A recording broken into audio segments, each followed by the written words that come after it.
Hey guys, welcome back to part 2 of Endless Runner game tutorial series in Unreal Engine. In this video, we are gonna import character into a game and retarget all kinds of movement animations for a character. And also we are going to replace the road mesh with a new one. And you can also download this whole project from my Patreon so you don't have to make the whole game yourself. So do not forget to check that out. The link is in the description. Alright, so now it's time to replace this road mesh with a new one. So for that, go to your content browser. Here in your low poly city folder, go to maps and here open up this map. So here you will find these different kinds of roads and other building structures, but mainly we are here to make a road mesh out of these different meshes. Like you can use any of them that you like, but here I'm gonna go with these two specific mesh. So how am I gonna do it is, let's duplicate this mesh and let's scale it a little bit. Let's scale this a little bit on x-axis and a tiny bit on the y-axis. You can copy these scale values since I already know how much I need to scale it, as I've done this before also. And after you scaled it, let's put a character on this road to get the relative idea of the scaling. As you can see, the scaling looks fine. And now let's duplicate this one. Since this road is for the corners, let's give it the same scaling as our previous road. Now for the precise placement, let's change the layout of the viewport. We are going to keep the one half to the top perspective. Now let's try to align this road just next to another one. And there is a slight misalignment. You can just simply copy the X location and paste it in another one to align them properly. Now I'm trying to place this road in such a way that these white lines look equally distant. Once I'm done with that, I'm gonna copy this, bring it to another side. Now I have to mirror this mesh to make it look symmetrical. So just right click and under the transform, mirror it to the y-axis. Now just align it the similar way. And there you can see, it pretty much looks like the 3-lane road. Now let's select them all and duplicate them to place them in front of the previous one. Make sure there is no gap between them. And then duplicate it once more. And after filling the gap, this is the roadblock we wanted to make. And now we just need to merge it into a single mesh. First, let's select the middle roads first, since it is going to decide the pivot location, and then select the other parts. Once you are done with that, go to Tools and select this Merge Actors. And here you can see all the actors that you have selected. Now just click on the Merge Actors and here let's select the location. I'm just going to save it in Asset, then in Floor folder. Let's give it the name Road to SM.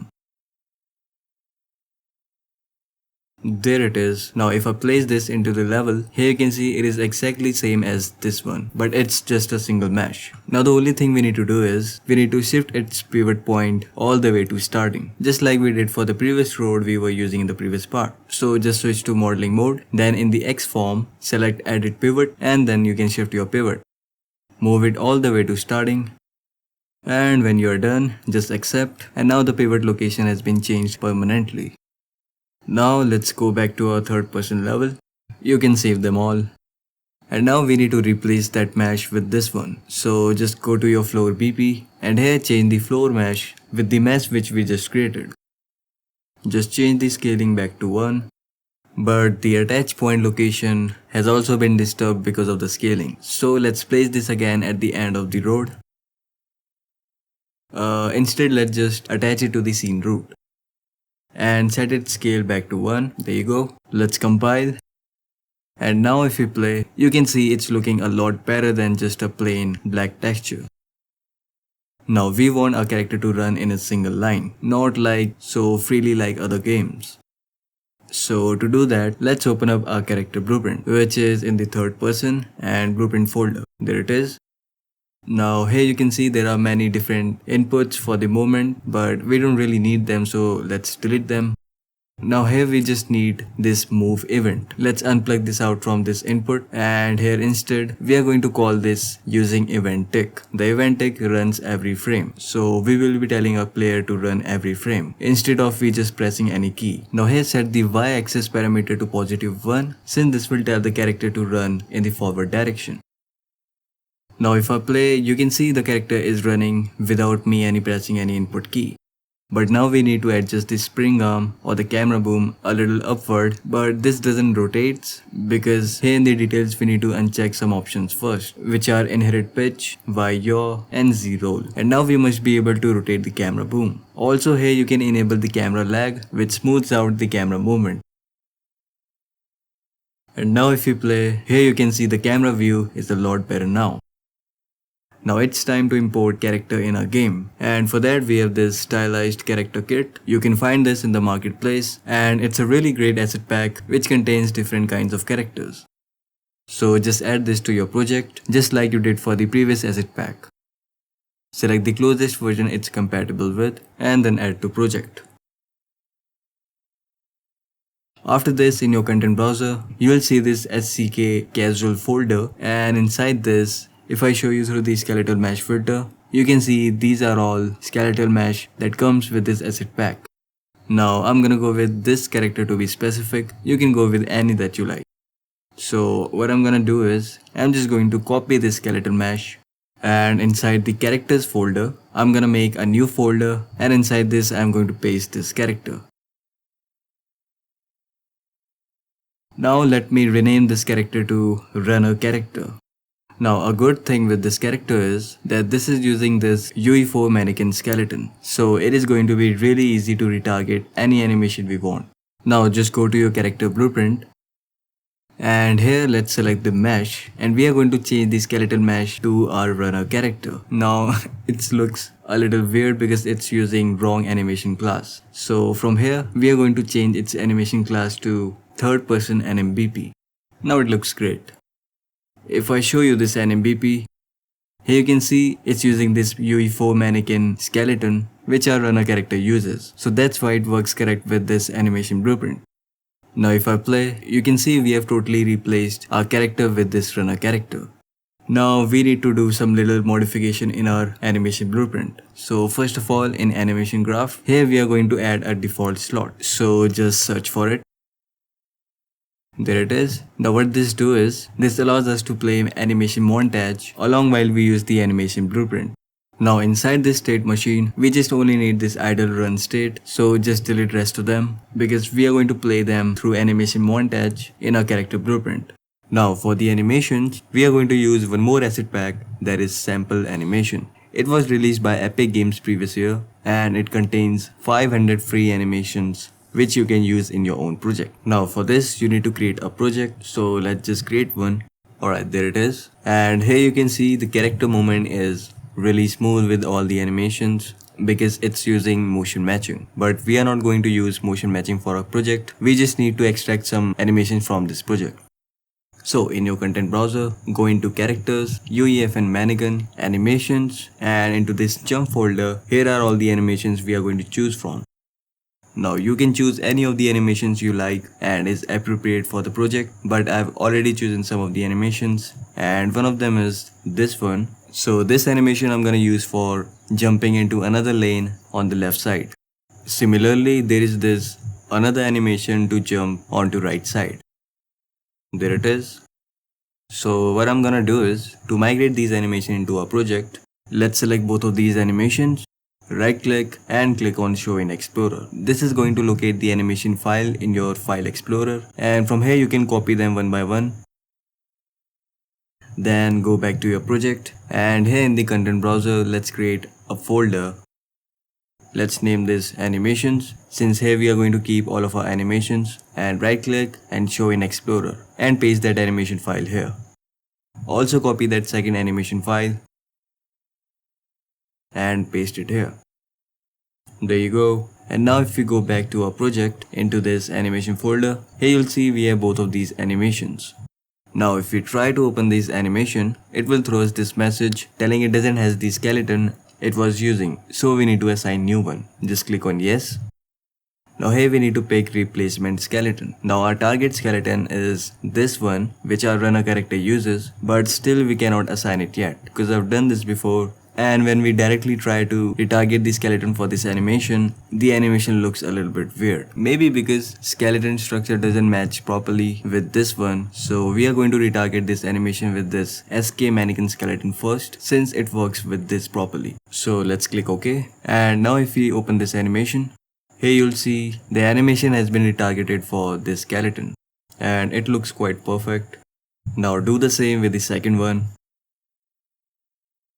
There you can see this one has also been retargeted.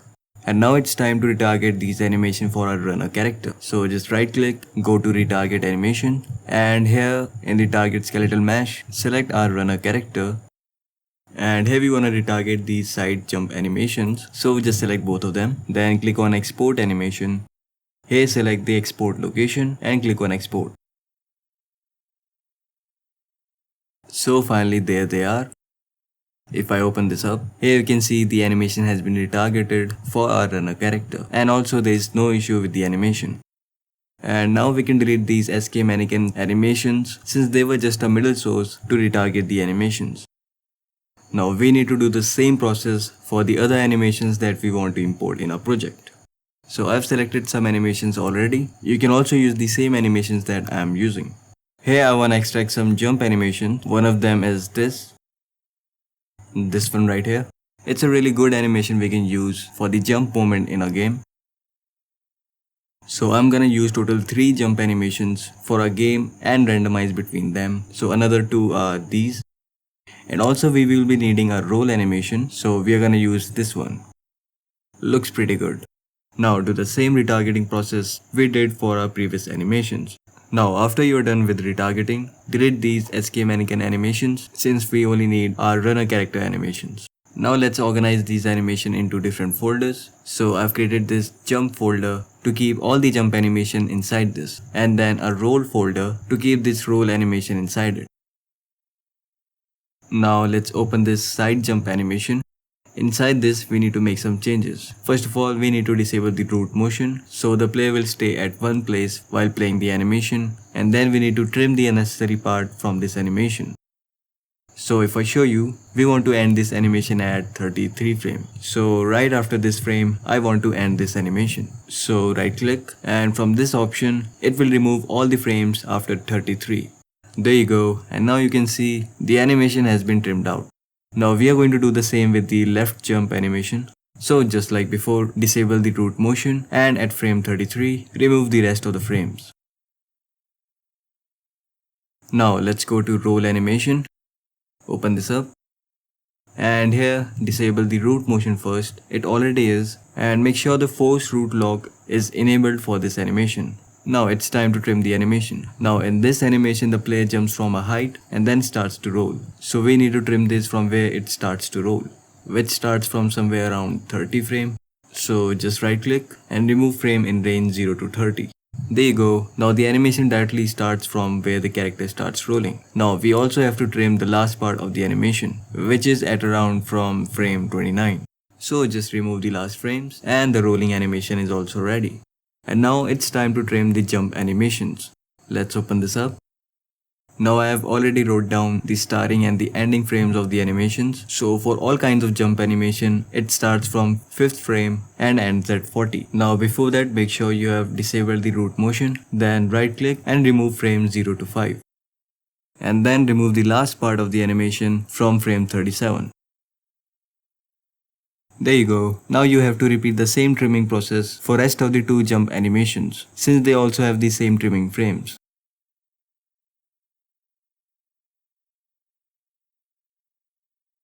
Now after you are done with trimming, now one last thing you have to do is just go to your animation folder, and to do it quickly, in your filter, enable the animation sequence filter. There it is, and after you enable the filter, you'll see all the animations you have inside the animation folder. Just select all of them, right click and make animation montage of them, because we are going to use them to create smooth character movement in the next part of this game tutorial series. And with that, we are done setting up the animations for our character in this game. So that is it for this part of this tutorial series. If you really like this video, you can support me on Patreon, where you can get all the project files I've ever created for these tutorial videos. The link is in the description. And you can also join my Discord server, where you can interact with other developers of this community. And if this video really helped you out, you can like and subscribe to my YouTube channel. And I wanna thank the Patreon members of this month. Thank you so much for your support, it means a lot. Alright, till then, see you, bye bye.